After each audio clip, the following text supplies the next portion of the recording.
Hotel by Anton Chekhov.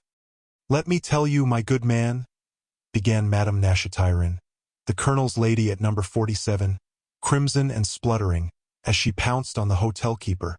"Either give me other apartments, or I shall leave your confounded hotel altogether. It's a sink of iniquity. Mercy on us. I have grown-up daughters, and one hears nothing but abominations day and night. It's beyond everything. Day and night. Sometimes he fires off such things that it simply makes one's ears blush, positively like a cabman. It's a good thing that my poor girls don't understand, or I should have to fly out into the street with them. He's saying something now. You listen. I know a thing better than that, my boy." A husky bass floated in from the next room. "Do you remember Lieutenant Drushkov? Well, that same Drushkov was one day making a drive with the yellow into the pocket, and as he usually did, flung up his leg. All at once something went sirararek. At first they thought he had torn the cloth of the billiard table. But when they looked, my dear fellow, his United States had split at every seam. He had made such a high kick, the beast, that not a seam was left. Ha ha ha, and there were ladies present, too. Among others the wife of that driveling Lieutenant Okurin. Okurin was furious. 'How dare the fellow,' said he, 'behave with impropriety in the presence of my wife?' One thing led to another. You know our fellows. Okurin sent seconds to Drushkov, and Drushkov said, 'Don't be a fool.' Ha ha ha. But tell him he had better send seconds not to me but to the tailor who made me those breeches. It is his fault, Ha ha ha. Ha ha ha." Lilia and Mila, the colonel's daughters, who were sitting in the window with their round cheeks propped on their fists, flushed crimson and dropped their eyes that looked buried in their plump faces. "Now you have heard him, haven't you?" Madame Nashatyrn went on, addressing the hotel keeper. "And that you consider of no consequence, I suppose? I am the wife of a colonel, sir. My husband is a commanding officer. I will not permit some cabman to utter such infamies almost in my presence. He is not a cabman, madam, but the staff captain Keekin, a gentleman born. If he has so far forgotten his station as to express himself like a cabman, then he is even more deserving of contempt. In short, don't answer me, but kindly take steps." "But what can I do, madam? You are not the only one to complain. Everybody's complaining. But what am I to do with him? One goes to his room and begins putting him to shame, saying, 'Hannibal Ivanitch, have some fear of God. It's shameful.' And he'll punch you in the face with his fists and say all sorts of things. 'There, put that in your pipe and smoke it,' and such like. It's a disgrace. He wakes up in the morning and sets to walking about the corridor in nothing, saving your presence, but his underclothes. And when he has had a drop, he will pick up a revolver and set to putting bullets into the wall. By day he is swilling liquor, and at night he plays cards like mad, and after cards it is fighting. I am ashamed for the other lodgers to see it. Why don't you get rid of the scoundrel? Why, there's no getting him out.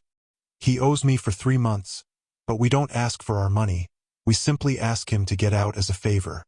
The magistrate has given him an order to clear out of the rooms, but he's taking it from one court to another, and so it drags on. He's a perfect nuisance, that's what he is. And, good Lord, such a man too. Young, good-looking, and intellectual. When he hasn't had a drop, you couldn't wish to see a nicer gentleman. The other day he wasn't drunk, and he spent the whole day writing letters to his father and mother. Poor father and mother, sighed the colonel's lady. They are to be pitied, to be sure. There's no comfort in having such a scamp. He's sworn at and turned out of his lodgings, and not a day passes but he is in trouble over some scandal. It's sad. His poor unhappy wife, sighed the lady. He has no wife, madam. A likely idea. She would have to thank God if her head were not broken.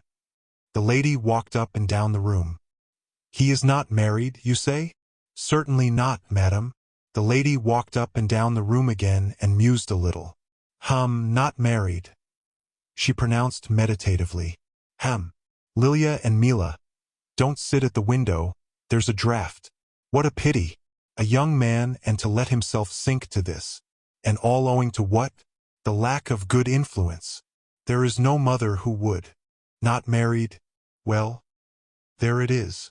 Please be so good, the lady continued suavely after a moment's thought, as to go to him and ask him in my name to refrain from using expressions. Tell him that Madame Nashatirin begs him. Tell him she is staying with her daughters in number 47. That she has come up from her estate in the country. Certainly. Tell him, a colonel's lady and her daughters. He might even come and apologize. We are always at home after dinner. Oh, Mila, shut the window. Why, what do you want with that? Black sheep, Mama? Drawled Lilia when the hotel keeper had retired. A queer person to invite. A drunken, rowdy rascal. Oh, don't say so, ma chère. You always talk like that. And there. Sit down. Why, whatever he may be, we ought not to despise him. There's something good in everyone. Who knows?